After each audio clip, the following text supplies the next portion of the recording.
안녕하세요. 반갑습니다. 심산 진로 컨설팅의 심산 원장입니다.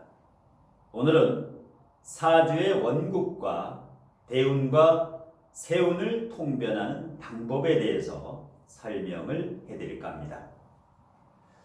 시간 관계상 제가 칠판에 특정 명식을 표기해 놨는데요. 칠판을 보시면서 설명을 해드리겠습니다.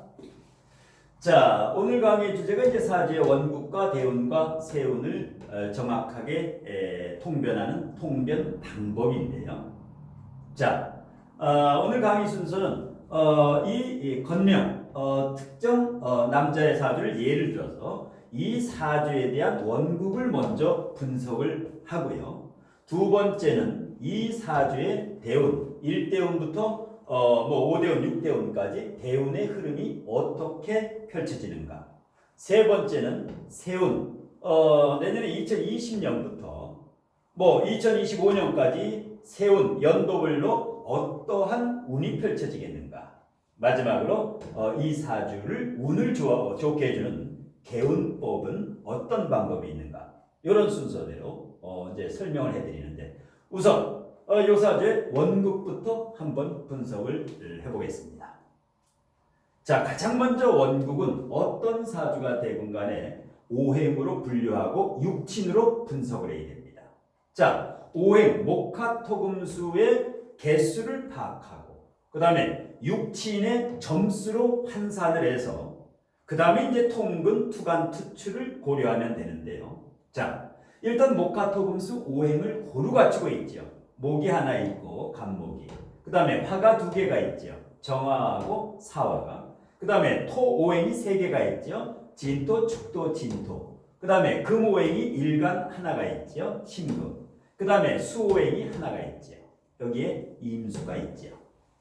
자, 그런데 이 사주에서 이제 강점 지능을 찾아야 진로, 직업 적성을 판단할 수 있는데, 자, 여기에서 이 사주에서 포인트는 월지의 축월이 됩니다. 저 축월은 오행사군으로는 토생금하니까 편인이 되지요. 하지만 축월은 소안에서 대안으로 넘어가는 꽁꽁 언 땅이기 때문에 육친으로는 수로 해석을 해야 된다. 수, 식상. 그래서 이 사주에서는 가장 강한 것이 바로 수식상입니다. 표면적으로는, 겉으로는 인성이 강하지요. 정인, 편인, 정인. 그렇지만 실질적으로는 축월이 수식상에 해당하기 때문에 월지의 수식상과 천간의 임수, 상관. 그래서 이게 강점지능이고, 두 번째는 토인성과 화관성입니다. 화관성. 그래서 진로 직업적성을 판단할 때는 강점지능으로 판단을 하죠. 그래서 이와 같은 경우는 수식상이 매우 강하기 때문에, 강점지능이기 때문에 일반 직장이나 일반 사업은 불리합니다. 진로 직업 적성에서 이제 전문직으로 가야 되는데요. 전문적이고 독립적이고 명예지향적인 직업. 자, 이렇게 되면 이제 식상을 활용한 직업입니다. 식상이 강하면 일반 직장 생활이 불리하죠.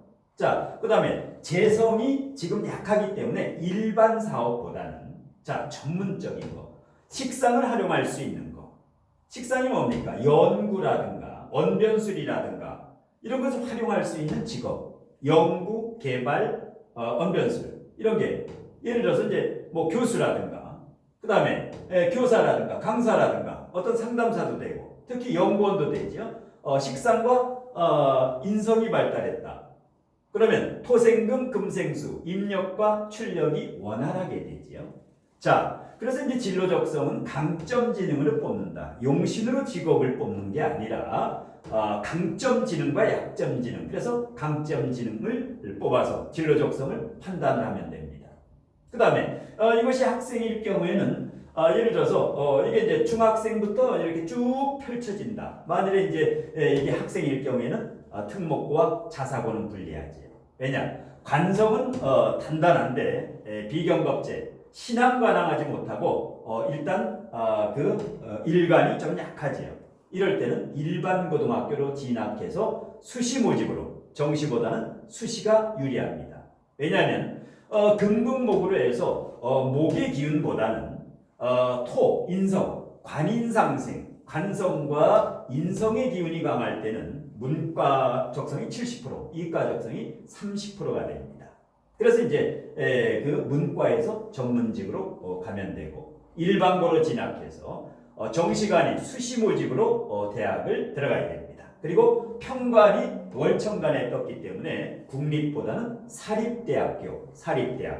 예. 자, 그 다음에 일단은 사주에서 이제 원국에서 가장 중요한 게 천간의 각기 다른 오행이지요. 목화 금수. 천간의 각기 다른 오행에 통근 여부가 중요하죠. 자, 간목이 정제지요. 금극목으로. 자, 정제는 예를 들어서 남자 사주에 재물도 되고 배우자도 되고 아버지도 되지요. 자, 그러면 이게 축월이니까 간목은 어떻게 됩니까?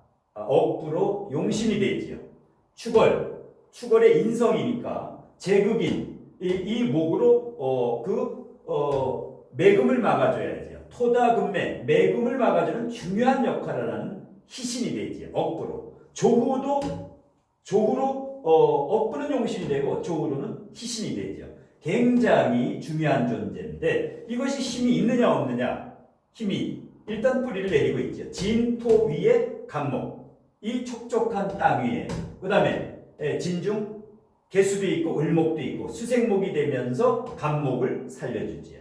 조금 멀리 떨어져 있지만 저기에 진토도 있고 역시 진중 을목과 개수가 있고 여기 임수가 멀리 떨어져 있지만 수생목을 해주고 있고 그래서 일단은 토가 강해서 매금의 우려가 있지만 저 토다 매금을 막아주는 대단히 귀한 간목이다. 이것이 뿌리를 가지고 있다. 자, 그 다음에 이제 관성을 보게 됩니다. 자, 예를 들어서 건명 남자 사주의 관성은 직업도 되고 자녀도 되지요. 명예도 되고 자, 이것이 조후 용신이지요. 축월의 조후 용신이면서 격국 용신이지요. 자, 편인 월지의 편인과 여기서 이제 상관이 강한 금수상관격이죠. 금수상관격에 편인이 강한데 그래서 이제 여기에서 요게 조후 용신이자 격국 용신이 되는데 그래서 이 사주에는 화운이 올 때 사회적으로 개인적으로 발복을 하게 됩니다. 가장 좋은 운이 된다는 거죠. 자, 정화의 뿌리가 사화에 내리고 있죠. 단단하게 내리고 있죠. 정화의 뿌리가 사화, 제왕지에 내리고 있다. 그러면 관성이 탄탄하지요. 자녀라든가 명예라든가 대학이라든가 이런 데. 그 다음에 일간을 보겠습니다. 자, 일간이 조금 약하지만 그래도 축중신금은 힘이 있죠. 축중신금에 그 뿌리를 내리고 있다. 그리고 여기에서는 화극금을 하고 있는 것 같지만 지장간에 병화가 있죠. 사화 지장간에. 그래서 병신합을 하지요. 사화, 그래서 이것을 자화간합이라고 하는데, 그래서 신사일주, 요건 일주론에서 일단 긍정적으로 판단을 하고요. 자, 그 다음에 임수의 뿌리를 보겠습니다. 임수의 뿌리, 여기에 진중개수라든가 축중개수, 뿌리를 충분히 가지고 있고, 그래서 식상이 강하죠.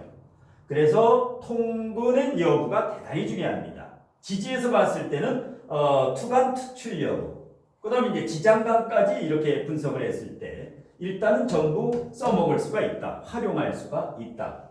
일단은 통근 투간 투출 여부를 먼저 판단을 해야 됩니다. 두 번째는 이 사주에서 특징이면 예를 들어서 상관이 여기 있지요. 자, 상관인데 어떤 상관입니까? 금수상관이지요.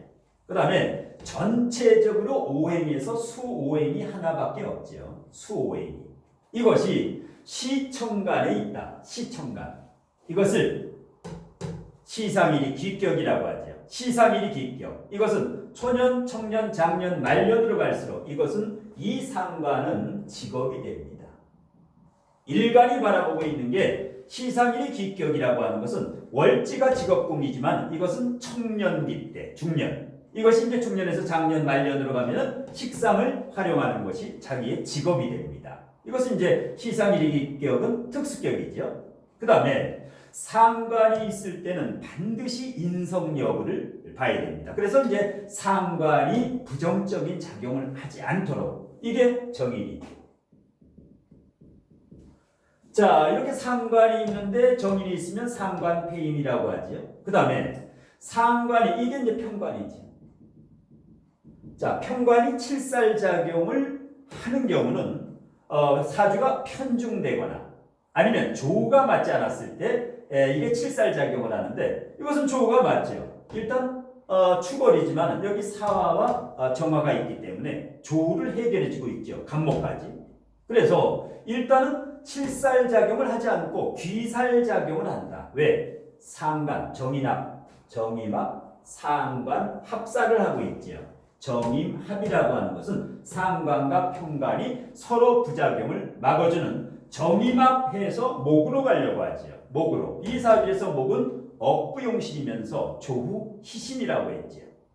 그 다음에 자 여기 간성이 있는데 자 여기는 편인이 있죠. 여기 인성이 있습니다. 그러면 이 관계를 살인상생이 되죠. 칠살이 인성으로 설기가 돼서 살인상생이 된다. 그 다음에 재성도 있기 때문에 상관생재가 된다. 그래서 상관합살, 상관생재, 상관폐인. 그 다음에 상관과 편인이 있다. 이렇게 되면 초능력이 있죠. 감각이 뛰어나고 재능꾼이죠. 그 다음에 금수상관격이면 두뇌가 상당히 총명하면서 그 다음에 식상이 강하기 때문에 언변술도 좋고 그 다음에 관성이 그 제왕지 위에 있기 때문에 리더십도 있고 상당히 그 고무적인 원국이다. 그래서 이렇게 이제 나름대로 이제 원국을 정확하게 분석을 해야 됩니다. 그 다음에 여기 지장간이 있죠. 사중 무경벽이 있죠. 다른 지장간도 중요하지만 특히 일지의 지장간은 이 명식에 본연의 성격, 기질적성이 들어있죠. 기질적성을 뽑아서 진로적성을 뽑으면 정확한 직업을 알 수가 있는데요. 자, 병화가 있으면 어떻게 됩니까? 일지정관에 다시 정관이 있죠. 이게 병신하고 되죠. 이렇게 되면 대단히 그 스탠다드, 모범적이면서 상당히 보수적이다. 그 다음에 경금이 있죠. 신금이 일간은 약하지만 일지지장간에 경금 겁재가 있다는 것은 나름대로 추진력을 가지고 있다. 자존감을 가지고 있다. 그 다음에 무토는 어떻게 됩니까? 토생금, 정인이 되지요. 이렇게 되면 여기서 관과 인이 있다. 정관과 정인이 있다. 보수적이면서 학문, 감각 쪽, 학문 공부 자격증. 이래서 일지지장간을 육친으로도 해석하고 육신으로도 해석하고 예를 들어서 관성이 있다고 하면 이게 남자 사주에 자식도 되면서 그 다음에 명예도 되죠. 이렇게 육친과 육신을 자유자재로 일지지장간을 분석할 수 있어야. 그래서 일주론을 배우는데 막연히 일주론을 암기한다고 되는 게 아니라 이것을 자유자재로 해석을 할 수 있는 스킬을 길러야 됩니다. 그렇게 되면 사주 명식의 이 주인공의 정확한 성격을 알 수 있습니다. 그 다음에 이런 식으로 원국 분석을 사주 전체 50%에서 70% 차지할 만큼 중요하다. 자, 다음에 대운 분석으로 가겠습니다. 자, 그러면 대운은 어떻게 분석을 하는 것이 좋을까? 그래서 이제 용신을 정확히 찾아야 되는데 용신이 여러 가지가 있죠. 조용신, 억부용신, 격국용신. 그 외에도 뭐 통간용신이라든가 병양용신이라든가 종격이라든가 많은데 이 용신을 한 사주의 용신은 하나가 아니라 한 사주에 어떤 사주는 용신이 없는 경우가 있습니다. 왜? 너무 미약하면 쓸 수가 없죠. 그 다음 고립된 용신. 그 다음에 어떤 사주는 용신이 4개까지 나옵니다. 그런데 보통 제 용신이 무언지 찾아주세요. 자, 억부용신을 찾아달라고 하는 건지 조용신을 찾아달라고 하는 건지 통간인지 병약인지 일단 종격인지 그래서 용신을 찾아달라는 막연한 이것은 성립이 안 되는 하수 중에 하수지요. 자, 그래서 용신은 한 사주에 없을 수도 있고 하나 있을 수도 있고 2개 있을 수도 있고 3개 있을 수도 있고 4개 있을 수도 있고 전부 8자가 다 용신일 수도 있고 자, 그래서 용신에 국한되면은 사주가 보이지 않습니다. 그래서 용신차자 산만리라는 말도 있는데 용신에 얽매이면 사주의 고수가 되는데 상당히 지장이 있지요.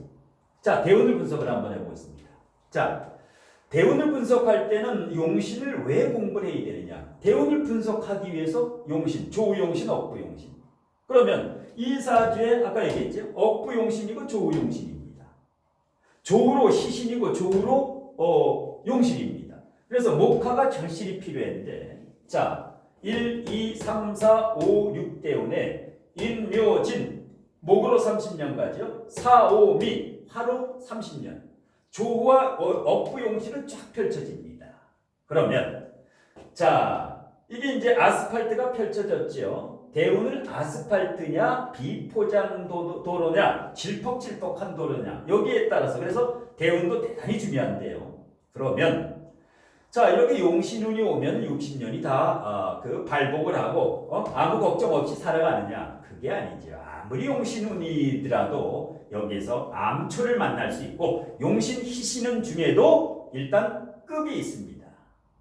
예를 들어서 6세 1대운 그럼 6세 전에는 불리하죠. 6세 전에는 정축에 이 축대운을 살아야 되기 때문에 일단은 6세 전에는 상당히 그 힘든 트라우마라든가 이런 걸 겪었을 가능성이 높다. 분리공포증이라든가 자, 이때 6세부터 이제 운이 올라가죠. 왜? 무토라든가 인목은 전부 조토. 요거는 뭐예요? 일단 여기에 물기를 축토, 진토, 진토에 물기를 쭉 빨아들일 수가 있죠. 그래서 무토와 여기 그리고 이제 육친으로 봐도 정인운이죠. 토생운. 이러면 6세부터 15세까지 학업은 공부 원국에도 인력 출력이 잘 되죠. 인력 출력 인성과 식상이 강하기 때문에 그 다음에 여기에서 정인운이 오죠. 이렇게 되면 대단히 학문에 능하다. 이럴 때는 이제 상당히 공부를 1등급 이렇게 이제 공부를 잘 할 수가 있고 그 다음에 그래서 여기는 상당히 고무적인 좋은 운입니다. 두 번째 16세부터 25세까지 이 대운을 보겠습니다. 기묘대운은 어떻겠습니까? 자, 축월생인데 기토는 습토지요. 그 다음에 묘목은 승목이지요. 그러면 이 첫 번째 대운보다는 세모다. 이거의 동일함이라면 이것은 그래서 16세부터 25세 사이 여기에는 또 편제지요. 편인 편제, 정인 정제. 그래서 공부는 되지만 들쑥날쑥. 편인은 어떻습니까? 공부가 돼도 들쭉날쭉 이 기복이 있지요. 여기는 일정하게 공부를 잘하지만 그래서 여기는 일단은 여기보다는 다소 내려간다. 다음에 이제 26대운부터 이제 예를 들어서 대학을 졸업하고 사회생활을 하는데 경진운을 보겠습니다. 자, 일간이 신금인데 경금이 오게 되면은 겁재운이지요. 자, 일단 일간이 약하기 때문에 경금이나 신금이 오는 자체는 좋지만 이게 경금이 오게 되면은 경금이 여기 간목이 억부용신이면서 조희신인데 이것을 갑경축으로 치게 되면 여기에서 손상을 받게 되지요. 재성, 재물운이라든가 이성운이라든가 여러 문제에서 일단 구설수도 발생하고 대단히 불리한 운이다. 겁지요. 진토는 어떻습니까? 진진영, 진주파, 진사, 설라지망, 진진영 역시 얽히고 설치이지요. 그래서 여기 같은 경우는 대체적으로 인생의 하락운이다. 여기는 대단히 좋죠. 여기는 대단히 좋고 여기도 일단 무난하다고 볼 수 있는데 누구나 예를 들어서 인묘진 용신운이라고 해서 다 좋은 게 아니라 용신운 중에서 특히 토대운 30년 만에 한 번 오는 이 토대운은 정확히 해석을 해야 됩니다. 왜? 고속도로의 인터체인지이기 때문에 이런 토대운에는 너무 성급하게 일을 벌리게 되면 안 된다. 그 다음에 네 번째 대운으로 갑니다. 자, 조후용신이면서 격국용신이 왔죠. 축월의 사원은 최고운이죠. 그 다음에 여기서 비견이 오죠. 자, 일간신금이 다소 약한데 천군만마 비견운이 옵니다. 자신감이 생기면서 명예도 올라가고 그 다음에 조후도 해결이 되고 격국용신도 관인상색으로 해결되니까 여기에서 일단 발복을 하게 되지요. 발복을 하게 됩니다. 예. 그 다음에 다섯 번째 대운으로 갑니다. 누구나 다섯 번째 대운은 합을 합니다. 정입합을 하지요. 여섯 번째 대운은 청극지충을 하지요. 정계충을 하고 충미충을 하지요. 그래서 이 다섯 번째 대운과 여섯 번째 대운을 제대로 해석하는 사람이 고수가 될 수 있다는 겁니다. 자, 용신운이니까 그냥 좋겠다. 자, 정의만목에 여기 임수가 있으면 다시 정의만목이 되니까 목으로 가면 좋겠다라고 이렇게 단식 통변을 하면 정확한 해석이 안 됩니다. 왜냐? 정의만목으로 한 번은 좋은데 이게 다시 묶이면 이 임수가 다시 정의만목으로 묶이게 되면 관이 깝깝해지요. 관이라는 것은 직업인데 그래서 여기는 과도기가 됩니다. 그리고 오대운 같은 경우는 축월의 용신은 용신입니다. 용신운이면 일이 잘 풀릴까? 이것은 개점휴업입니다. 개점휴업. 왜냐? 여기가 산의 정상입니다. 관악산, 북한산, 백두산 이 산의 정상까지 올라갔다가 이제 내려가면 사화가 가장 양기가 좋은데 여기서 내려가야 됩니다. 산의 정상에서 내려올 때는 항상 조심, 주의를 해야 됩니다. 그래서 누구나 오대운 때 사건 사고가 많이 나죠. 미투라든가 일단 정치인, 연예인 할 것 없이 오대운에 많은 불운을 겪게 됩니다. 그래서 오대운은 펼칠 시기가 아니다. 누구나 용신 이게 만약에 기신이면 더욱 어렵죠. 오대운은 지금 용신인데도 날뛰면 안 된다. 누구나 오대운에는 자신의 부족한 질량과 내공을 채워야 됩니다. 자, 그러면 6대운으로 갑니다. 정계충, 충미충을 하면 안 좋으냐? 이것이 최고의 대운이 됩니다. 이게 최고의 대운이 됩니다. 왜냐? 정의합으로 묶였고 정의합으로 두 번 묶였던 관성이 정계충으로 풀리죠. 정계충이 된다고 해도 이